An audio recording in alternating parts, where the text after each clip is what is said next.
if you're single, please, I beg you on my knees, don't marry a fool. Don't marry a guy because he has money, he's handsome, he's tall, he's this. Haven't you seen tall men become short as they get fat?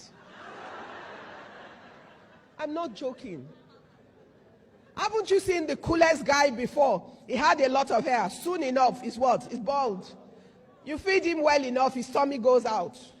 So that tells you it's not about the physical man. It's about the content of the man, the character and the strength of that man, the fear of God in that man, his ability to help you be what God has called you to be, his ability to hear God and yield to God in nurturing you to be the best of yourself. And sometimes what you see now is not what the future holds. So some guys look like they're rich now. 5 years down the line, 10 years down the line, what do you know? Some guys look that they have nothing now, or they're simple, they're about to just offer you a simple life, and everybody tells you you're insane. And that's the one that turns out great. God has a lot of surprises along the path of our life. And because we can't see that much, we need to walk closely with God through the ministries of our life. What has God called you to be? What must you do?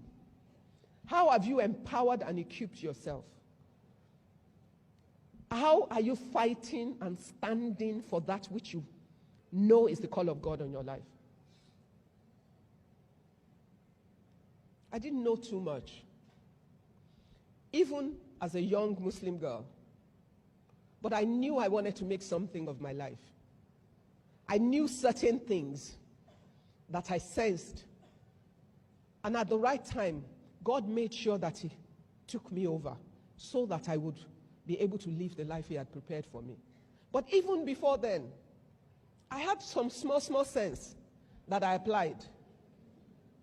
So somebody likes me, wants to marry me. He's a soldier. I don't want to be no soldier's wife. Not because there's anything wrong with him, but I wanted to have a life. I wanted a family that would be together, and I wanted to have a full career. And as far as I understood it then, they're always moving from one place to the other. Then, at another stage, there was a diplomatic guy, and I thought, I'm no diplomat's wife. Why? Most times, the wives of the diplomats don't work. They follow their husbands to the different stations. They do some work to keep busy when they're in those countries, but they can't have a full career. And I knew I wanted to make something of my life. I didn't really know what it was, but I sensed in my life that I wanted to make something of my life. So I took hard decisions.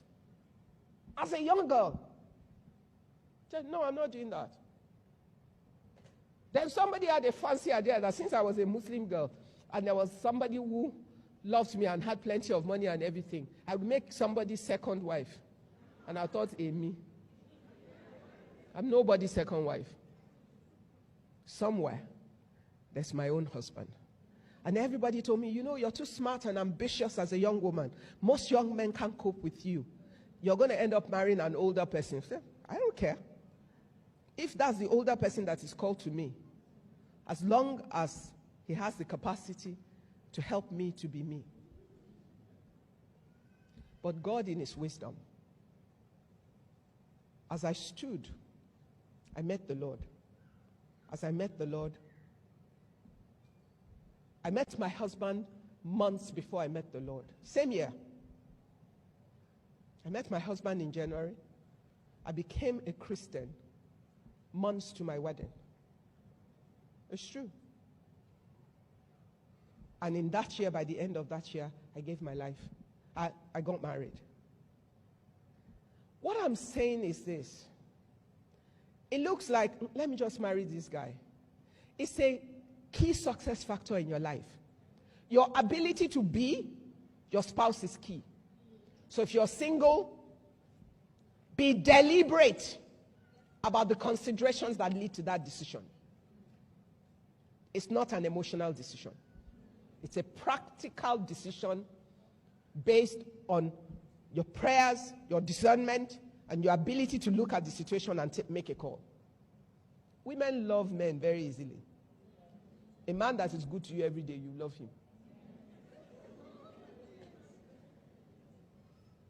And the one you think you're madly in love with that beats you up every day, you so hate him. Choose your path. Invest in yourself. People ask me every day, how do you do so many things at the same time? I am focused on what I want to do. Whatever I sense, this is where the Lord wants me to go, I will fight for it in every way. I also have no silly ideas about being invisible. I don't know what a superwoman is. I just know a woman who loves God and trusts God and who is willing to follow God every step of the way. I have no problem whatsoever delegating things to people. I don't play to my weakness. I play to my strength. If somebody is better at something than me, I don't do it. I give it to somebody else, that person, to do. I focus on my own strength and enjoy the support of the people who are better at the things I'm not good at. Why? It's a waste of time for me trying to catch up when somebody already can do it better than me. I will play to my own strength, and everybody else has to be trying to catch up with me. People. The other part of it is people. People in your life will make a difference. People, people, people, people, people. Be sure as a woman of your network, let your support base be critical to where you're going. Find the right voices around you that will encourage you and lead you and support you in line with where you want to go.